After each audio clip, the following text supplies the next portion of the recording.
मागे तटकरे साहेबांनी सांगितलं होतं या पक्षप्रवेशाच्या निमित्तानं अजय भाऊ दिसत नाही हो. नवनिर्वाचित नगराध्यक्ष नगरसेवक नगरसेवकांच्या सत्कार समारंभाच्या निमित्तानं आलो होतो. मी आता ताबडतोब आता मुंबईला चाललेलं हेही काम करायचं, हेही काम करायचं. शेवटी निवडणुका पण महत्वाच्या आहेत, परंतु त्याचबरोबर कार्यकर्त्यांचं स्वागत करणं आणि कार्यकर्त्यांचं अभिनंदन करणं तेही तितकंच महत्वाचं आहे. म्हणून रायगडमध्ये आलो. बिनविरोध सेवक झाले, बिनविरोध त्यांच्या विरोधात आता मनसेची आहे ती याचिका कोर्टात दाखल केली. प्रत्येकाला मी मगाशी सांगितलं, संविधानाने प्रत्येकाला अधिकार दिलेला आहे. कुणाला कुठं जायचंय ते जाऊ शकतात, तो त्यांचा अधिकार आहे. आणि त्याबद्दलची चौकशी करण्याचं काम संबंधित जी कोण एजन्सी आहे किंवा जी कोण संस्था आहे ती त्या ठिकाणी करेल आणि त्याच्यामधनं दूध का दूध पाणी का पाणी पुढे येईल.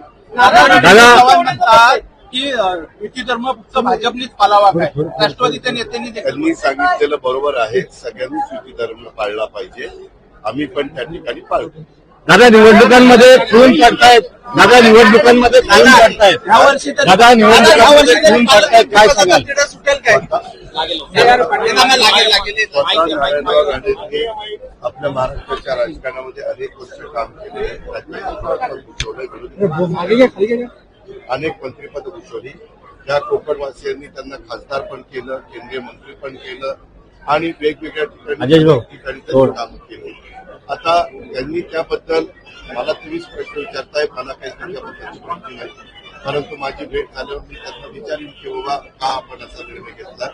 कारण त्यांना जनतेने 5 वर्षाच्या करता खासदार म्हणून निवडून दिलेलं आहे आणि ह्या गोष्टीला फक्त 1.5 वर्ष माझ्या माहिती झालेलं आहे. पण काय कारण आहे, खरंच ते अशा पद्धतीनं निवृत्ती घेणार आहे, काही तब्येतीचं काही कारण आहे का, आणखीन काही कारण आहे का? बऱ्याचशा आमच्या राजकारणामध्ये काम करणाऱ्या सहकाऱ्यांच्या अफवा पण उठवल्या जातात. तर ही अफवा बोलण्यावरच वस्तुस्थिती कळते.